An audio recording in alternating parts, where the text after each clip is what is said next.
남자든 여자든 가르마나 가마 주변은 구조적으로 모발이 갈라져서 나오는 구조이기 때문에 모발이 조금만 가늘어져도 볼륨이 조금만 줄어들어도 유난히 비어 보이고 나이가 들어 보이게 되고 전체적인 느낌이 달라 보이게 됩니다. 그래서 오늘은 나도 혹시 정수리 가르마 탈모가 있을까? 가장 빠르고 정확하게 진단할 수 있는 방법이랑 이 약해진 정수리와 가르마를 어떻게 완성시킬 수 있는지, 그리고 최근에 여러 탈모 병원들에서도 또 유튜브에서도 많이 거론되기 시작하는 네옵타이드 성분 제품에 대해서도 한번 자세하게 알려드릴 거예요. 최대한 객관적인 데이터들이니까 영상 뒷부분까지 집중해서 보시면 또 새로운 정보 하나씩 얻어갈 수 있을 겁니다.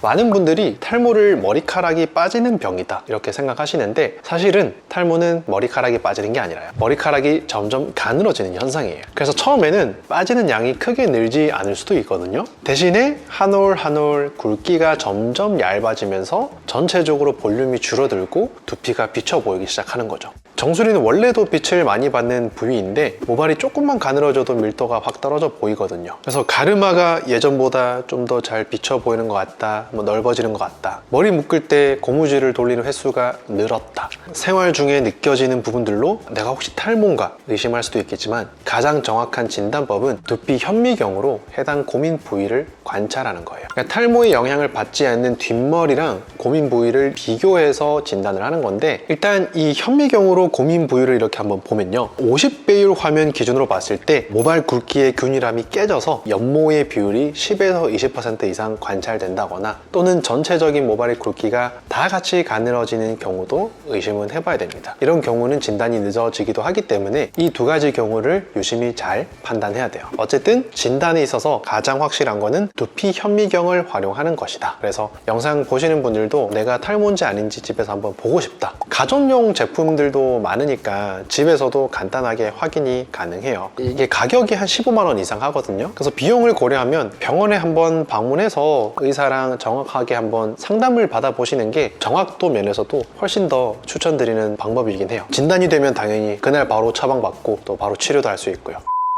자, 그러면 여기서 한 가지 질문이 생겨요. 도대체 왜 머리카락이 점점 가늘어지는 걸까? 이걸 이해하려면 모발 안쪽 구조를 조금 보셔야 되는데, 우리 머리카락은 그냥 자라는 게 아니라 모낭 안에서 성장기, 퇴행기, 휴지기 이렇게 주기를 반복하면서 자라요. 정상적인 상태에서는 성장기가 길고요, 굵은 모발이 계속 유지가 되는데, 탈모가 시작되면 이 구조가 깨지기 시작해요. 탈모에서 가장 핵심적인 게 DHT라는 호르몬이잖아요. DHT가 특히 모유두 세포에 작용하게 되면서 머리를 단순히 빠지게만 하는 게 아니라 모낭의 신호 자체를 바꿔버립니다. 이때 대표적으로 나오는 게 DKK1이라는 단백질이에요. DHT에 노출된 모낭에서는 이 DKK1 단백질이 증가하게 되고 모발을 만드는 세포들은 스스로 죽는 방향으로 유도가 되게 돼요. 그래서 머리를 덜 만들자 신호를 받는 게 아니라 이제 그만 만들자 라는 신호를 받게 되는 거죠. 자, 그래서 이 신호를 계속 받으면 모낭 자체가 점점 작아집니다. 이걸 미니어처화, 그러니까 연모화라고 하는데, 성장기는 점점 짧아지고 휴지기는 길어지고 새로 나는 머리는 점점 가늘어지고 결국에는 굵은 머리가 가는 머리가 되고 솜털이 되고 아예 두피화가 돼버리는 거죠. 이 호르몬과 DKK1에 더해서 또 하나 중요한 게 바로 산화 스트레스예요. 모낭 주변에 산화 스트레스가 증가하면 교감신경 톤도 올라가면서 모낭 주변 혈관이 수축되기도 하고 모유두 세포, 이 모발을 만드는 세포의 기능이 떨어지면서 성장 신호도 제대로 작동하지 않게 돼요. 연구에서도 이런 산화 스트레스가 모낭 손상과 탈모 진행에 영향을 준다는 게 계속 보고되고 있기도 하니까 그냥 넘어갈 문제는 아닌 거죠. 자, 그러면 치료 접근 방법을 어떻게 해야 될까요? 탈모 치료는 앞에서 말씀드린 모발을 망가뜨리는 흐름을 완전히 되돌린다기보다는 그 중에 일부를 차단해서 더 진행되지 않게 막는 방향으로 보통은 다 이루어져 있어요. 그래서 이걸 이해하시는 게 중요한데, 탈모는요, DHT로 신호가 바뀌고 모낭이 점점 작아지고 성장 주기가 무너지고 환경까지 나빠지는 구조였잖아요. 근데 이거를 한 번에 다 해결할 수 있는 치료는 없기 때문에 하나하나 각각 막아주는 치료들을 다 같이 칵테일 요법으로 하는 게 효과 면에서는 가장 좋아요. 남자는 탈모약을 먹을 수 있지만 여성분들은 탈모약을 먹을 수 없기 때문에 그 치료적인 접근을 조금씩 달리 해야 되거든요. 그 첫 번째 치료는요, 탈모의 신호를 조절해주는 치료를 하는 겁니다. 남성의 경우에는요, 가르마 탈모나 정수리 탈모가 있을 경우, 또는 M자 탈모도 그렇지만 DHT의 양을 줄여주는 피나스트리드나 두타스트리드가 가장 먼저 써볼 만한 대표 치료예요. 하지만 여성의 가르마 탈모에서는 이야기가 조금 다르죠. 이런 호르몬을 줄여주는 약들이 태아에 영향을 줄 수 있기 때문에 가임기 여성분들이 먹는 것 자체가 금기이고요. 폐경 이후 여성분들에서는 복용은 가능하지만 일단은 기본적인 틀은 이렇게 보셔야 되는 거다 말씀드리고요. 그래서 여성 탈모에서는 호르몬을 줄여주는 계열의 약물이 치료의 중심이라기보다는 환자의 상태에 따라 제한적으로 고려되는 옵션이다 라고 이해하시는 게 맞아요. 그래서 남녀노소 가장 먼저 시작하는 치료가 바로 미녹시딜이에요. 접근성도 좋긴 하지만 미녹시딜은 또 호르몬을 조절하는 그런 약물이 아니기 때문에 조금 더 우리가 거부감 없이 접근할 수 있고요. 미녹시딜이 하는 역할은 이미 약해진 모낭을 대상으로 모낭으로 가는 혈류를 개선하고 산소랑 영양소를 충분히 공급하게 만들면서 모발의 성장기를 유지시킵니다. 그래서 모낭 활동을 확 끌어올리는 역할을 해요. 그래서 호르몬을 건드리지 않기 때문에 부작용도 크게 없고 비교적 안전하고요. 여성 탈모에서도 공식적으로 승인된 거의 유일한 치료이기도 하죠. 그래서 보통 이 미녹시딜도 3개월에서 6개월 정도 지나면서 효과가 보이기 시작하고 약 40% 정도에서는 눈에 띄는 모발 증가가 관찰됐다는 데이터도 있기 때문에 비용 대비 정말 효과적인 합리적인 치료, 제가 적극적으로 권장드리는 방법입니다. 보통은 2%에서 3% 제품을 아침 저녁 하루 2번 바르는 게 여성용에 대한 가이드로 나와 있긴 하지만 너무 옛날 방식이고요. 요즘은 5%를 하루 한 번 내지 하루 2번 바르는 게 효과적인 측면에서는 가장 좋기 때문에 일단 이렇게 한번 발라보시고요. 불편한 게 생긴다면 횟수를 줄이거나 횟수를 줄여도 안 된다면 5%를 다시 3%, 2%로 바꾸는 방법으로 역으로 가시는 걸 저는 가장 권장해드려요. 다만 이 미녹시딜의 단점도 분명히 존재하는데 제일 환자분들이 못하시는 게 꾸준히 발라야 되기 때문에 번거롭다는 피드백이 많고요. 효과적인 면에서 볼 때 나는 나름 잘 발랐다고 생각을 했는데 알고 보니 골고루 잘 못 발랐을 수도 있고 또 사람마다 이 모낭의 깊이가 다르기 때문에 모낭이 얕게 있는 사람은 미녹시딜 효과를 더 볼 테고 모낭이 깊게 있는 사람은 이 미녹시딜 효과를 덜 볼 수도 있겠죠. 그래서 그런 점에서는 한계가 조금은 있고요. 그리고 또 사용감 면에서는 제품에 따라 끈적임이나 가려움을 유발할 수 있기 때문에 그런 부작용으로 중단하시게 되는 분들도 적지 않아요. 이렇게 바르는 미녹시딜에 대한 단점을 크게 느끼시는 경우에는 먹는 미녹시딜로 넘어간다. 최근에도 계속 경구용 저용량 미녹시딜에 대해서 연구가 계속 나오고 있는데 보통 여성분들은 4분의 1.25mg으로 시작하는 경우가 많고 남성분들은 2.5mg으로 시작하면서 그 경과를 보는 경우가 많아요. 근데 논문상으로 보면요, 먹는 미녹시딜이 한 알로 먹었을 때 가장 최대 용량으로 먹었을 때 기준 비교를 해보면은 바르는 미녹시딜을 했을 때와 효과가 거의 비슷하다고 나와 있거든요. 근데 저는 이 논문 데이터가 잘못됐다고 생각을 하고 있어요. 왜냐면 제가 실제로 임상적으로 만나는 이 환자분들, 고객분들과 이야기를 나눠보면 그리고 제가 딱 눈으로 확인한 그런 결과들을 비교해보면요, 확실히 먹는 미녹시딜이 결과도 좀 더 빨리 나오고 만족도도 좀 더 높긴 해요. 바르는 미녹시딜이 효과를 내기 위해서는 바르는 방법, 제대로 발라야 되고 모낭의 깊이도 있고 여러 가지 요소들이 있었잖아요. 그런 요소들이 있는 반면에 먹는 미녹시딜은 이런 요소가 없거든요. 먹기만 하면 혈액을 통해서 모낭으로 작용을 하니까. 그래서 실제로 바르는 미녹시딜을 충분히 해보고 효과가 조금 애매하거나 없는 분들은 먹는 미녹시딜로 가볼 필요가 있어요. 그래서 저도 저희 병원을 찾아오시는 고객분들한테 그렇게 다 가이드를 드리고 있긴 하고요. 다만 이 먹는 약도 주의할 점이 있기 때문에 마냥 마음대로 드실 건 아니거든요. 대표적인 부작용으로는 뭐 저혈압이 정말 마일드하게 올 수도 있고 얼굴이 붓거나 팔다리 붓는 부종, 초반에는 심박수 증가가 조금 있을 수 있고 두세 달 먹다 보면은 다모증, 채모가 증가할 수도 있고, 그래서 전신 부작용을 동반할 수 있는 그런 방법들이기 때문에 의사와 충분한 상담 후에 내가 먹어야 되는 상황이라면, 실보다 득이 클 상황이라면 드시는 게 좋은 선택이 될 겁니다. 제가 사용법에 대한 영상을 자세히 만들어 놓은 게 있으니까 이 영상을 한번 보시면 미녹시딜 바르는 거, 먹는 거 전체적인 윤곽을 확실하게 가이드를 잘 잡을 수 있을 거예요. 세 번째로 우리가 또 짚어야 될 약제가 하나 있어요. 바로 스피로노락톤이라는 약인데 이 약은 원래 이뇨제로 쓰이는 약이지만 안드로겐 수용체, 그러니까 남성 호르몬 수용체를 차단하는 효과가 있어서 여성형 탈모에서도 선택적으로 사용할 수 있어요. 그래서 특히 다음과 같은 경우에 스피로노락톤이 효과적일 수 있다. 어떤 경우가 있냐? 여성형 탈모에 더해서 지루성 두피염이나 여드름이 자주 나는 경우, 이런 피부 증상들은 안드로겐 과다 반응성과 관련이 있는 경우가 많기 때문에 안드로겐 수용체를 억제해주는 스피로놀락톤이 도움이 되는 경우가 많아요. 다낭성 난소 증후군이 있는 경우에도요, 스피로놀락톤이 도움이 될 수 있긴 해요. 그래서 내가 탈모뿐만이 아니라 채모도 많고 여드름도 많이 났고 다낭성 난소 증후군에 이런 클루를 좀 많이 가지고 있다. 그러면 내가 미녹시딜 단독으로 쓰기보다는 스피로놀락톤을 같이 쓰는 게 조금 더 좋을 수도 있겠구나 생각하면 좋다는 거죠. 왜냐하면 단독 요법보다 이 두 가지를 같이 했을 때 결과가 더 좋다는 논문도 확실하게 있거든요.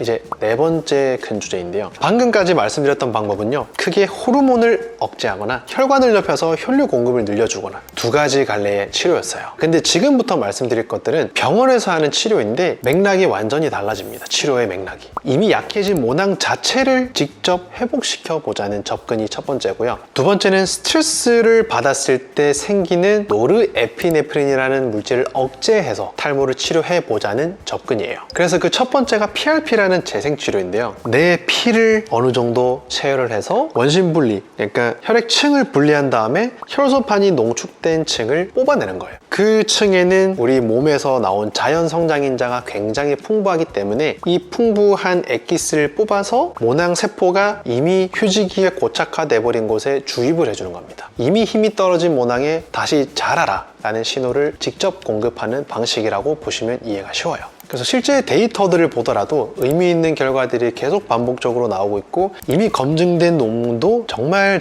많고 오래된 치료이기 때문에 기존의 치료들로 부족할 것 같은 분이나 기존의 약물 치료들로 효과가 부족한 사람들은 꼭 한번 받아보시라고 저는 말씀드리고 있고요. 대표적으로 이 논문을 보시면 같은 사람의 두피를 반으로 나눠서 한쪽에는 한 달 간격으로 총 3회 PRP를 주사했고요. 반대쪽에는 아무것도 들어있지 않은 생립식염수를 주사한 비교 연구였는데, 12주 후에 모발 밀도를 비교했더니 PRP를 주사한 곳에서 모발 밀도가 30% 증가한 걸로 나타났어요. 모발 굵기도 10% 이상 두꺼워진 결과가 보고됐고요. 그래서 여러 연구들을 종합 분석한 메타 분석 논문에서도 대부분 다 긍정적인 효과가 확인됐기 때문에 근거도 확실하고 그 이론도 확실하고, 그래서 이 치료를 안 해볼 이유가 없구나. 그래서 저희 병원도 정말 많은 치료들이 있지만 그 중에 딱 두 가지, 그 중에 하나가 바로 PRP 치료인 겁니다.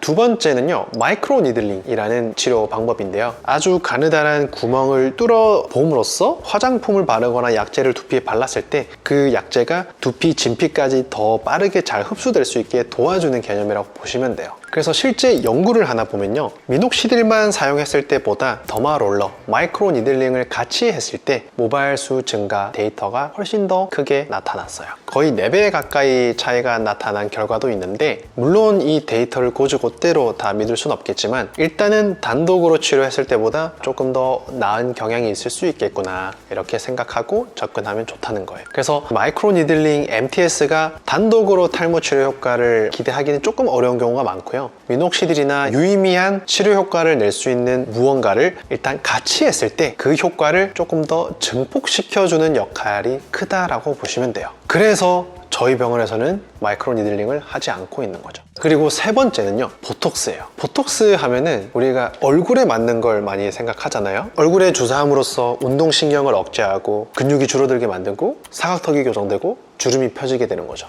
자, 근데 이걸 두피에 주사하면요, 운동신경이 아니라 자율신경을 억제해줍니다. 보톡스는 신경 물질을 차단해주는 역할을 하니까. 그래서 두피에 있는 자율신경을 억제함으로써 교감신경 말단에서 분비되는 노르에피네프린을 억제해주는 역할을 해요.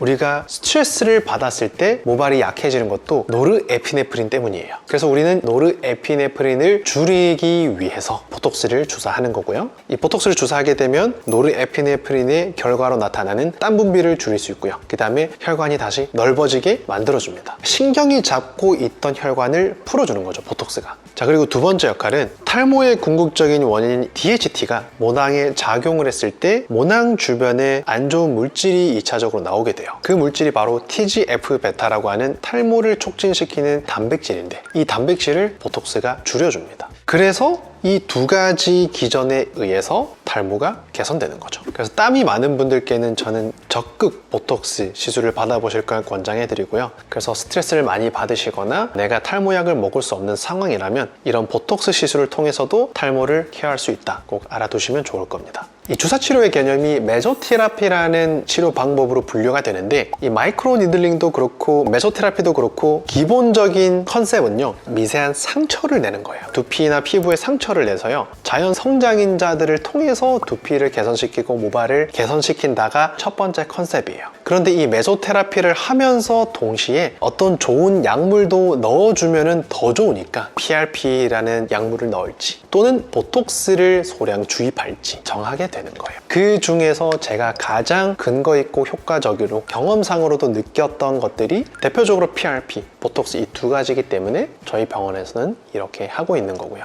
그래서 이러한 과정들을 통해서 모낭이 다시 활성화될 수 있게 유도한다 라는 개념이라고 보시면 되고요. 그 다음 네 번째는요, 저출력 레이저 테라피, 그러니까 LLLT라는 방법이에요. 세포 에너지를 끌어올리는 방식이에요. 지금까지 제가 말씀드렸던 것들과는 약간은 다른 방향의 그런 치료인데, 이 치료는 특정 파장의 빛을 이용해서 모낭세포 안에 있는 미토콘드리아를 자극하는 방법이에요. 미토콘드리아가 활성화되면 ATP 같은 에너지 생성이 증가되고요. 그 에너지를 바탕으로 모낭세포들이 더 활발하게 작동하게 되거든요. 동시에 혈관도 확장이 되면서 두피 혈류도 개선되게 만들어주는 게 LLLT다. 그래서 결과적으로는 모발이 조금 더 굵어지고요, 힘이 붙는 방향으로 작용하게 돼요. 여러 가지 메타 분석을 보더라도 탈모 개선에 도움이 된다는 결과가 반복적으로 나오고 있고요. 꾸준히 사용했을 때 분명히 안 하는 것보다는 낫다는 방향의 데이터들이 쌓여 있어요. 물론 이 데이터들이 실제로 우리가 체감할 수 있는 데이터들보다 과장돼 있는 것 같기도 하고요. 이 결과를 고지고대로 너무 믿으시면 안 된다. 그리고 저도 저출력 레이저 기기를 10년 넘게 사용한 장본인이기에 제 개인적인 경험을 말씀드리면 드라마틱하게 머리가 굵어진다, 난다 이런 느낌은 솔직히 아니에요. 근데 꾸준히 쓰다 보면요, 머리카락 힘이 좀 붙고 빠지는 게 약간 줄어드는 느낌은 분명히 있긴 합니다. 이 제품을 쓰고 하루를 보낼 때와 이 제품을 안 쓰고 하루를 보낼 때 느껴지는 머리카락 힘이 살짝은 다르긴 했거든요. 그래서 이 치료는요, 기대치를 얼마나 어떻게 잡느냐가 중요한데, 이걸로 탈모를 완전하게 예방하고 탈모가 없어진다 그런 느낌보다는 지금 상태를 조금 더 서포트해주고 조금 더 건강하게 유지시키고 다른 치료들과 같이 했을 때 전체적인 효과를 조금 더 증폭시켜주는 역할이라고 보시는 게 맞다. LLLT를 병원에서 하는 곳도 있어요. 한 달에 한 번이나 2주에 한 번씩 주사치료 맞으러 갈 때 같이 이 레이저를 씌워주는 병원들이 있긴 한데, 저희 병원에는 이런 레이저가 없어요. 병원에 오셔봤자 2주에 한 번씩 오고 한 달에 한 번 오시는데, 그렇게 온다고 해서 효과가 있다는 근거가 하나도 없어요. 저는 차라리 조금 연구로 검증이 더 돼 있는 가정용 레이저 기기를 쓰는 걸 저는 추천드립니다. 그래서 저는 개인적으로 어떻게 치료를 해드리고 있냐 하면, 환자분이 병원에 왔을 때 초기 치료로 진단이 된다면 피나스트리드 계통의 약물을 처방해드리고 미노키딜, 그리고 할 수 있는 부담이 되지 않는 선에서는 보조제도 같이 해볼 것을 권장해드리고 있어요. 왜냐면은 분명히 환자분이 부담이 되지 않는 선이라면 이 환자분께는 어떤 게 잘 들을지 모르기 때문에 일단은 부담이 없는 선에서 다 해보시는 게 좋아요.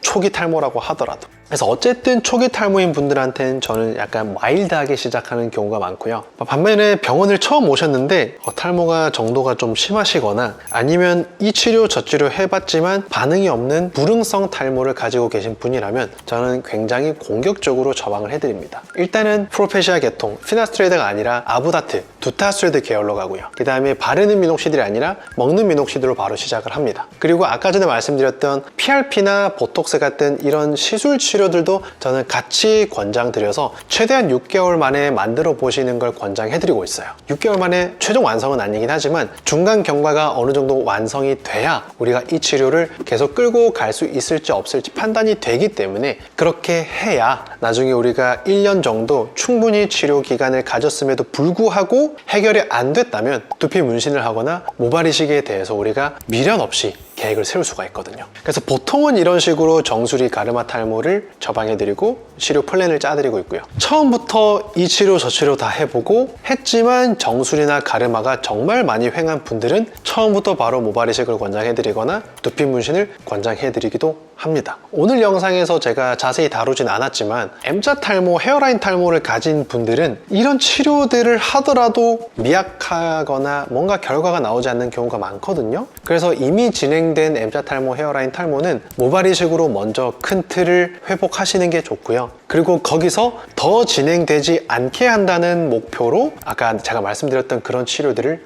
하는 거예요. 그래서 M자 탈모는 아보다트나 프로페시아 같은 탈모약을 먹으면서 진행을 막고 이미 진행된 거는 모발 이식으로 해결한다. 이 두 가지 큰 갈래라고 보시면 됩니다. 어떻게 보면 M자 탈모가 제일 확실하고 드라마틱하고 치료 방법도 시술 방법도 어떻게 보면 제일 간단해요. 그런데 정수리나 가르마 탈모는 상태에 따라서 어떤 치료를 어떻게 조합해야 될지 어떤 시술을 해야 될지 정말 다양해지고 내가 헛수고를 할 수 있는 가능성도 되게 높아지기 때문에 병원에 따라서 미녹시딜 용량을 어떻게 시작할지 이 약물의 빈도를 어떻게 조합할지 의사의 경험에 따라서 그 방법도 정말 많이 달라지기 때문에 정말 탈모에 좀 특화된 그런 병원을 찾으셔서 한번 진단도 받고 치료 플랜도 세워보시기를 권장해 드립니다.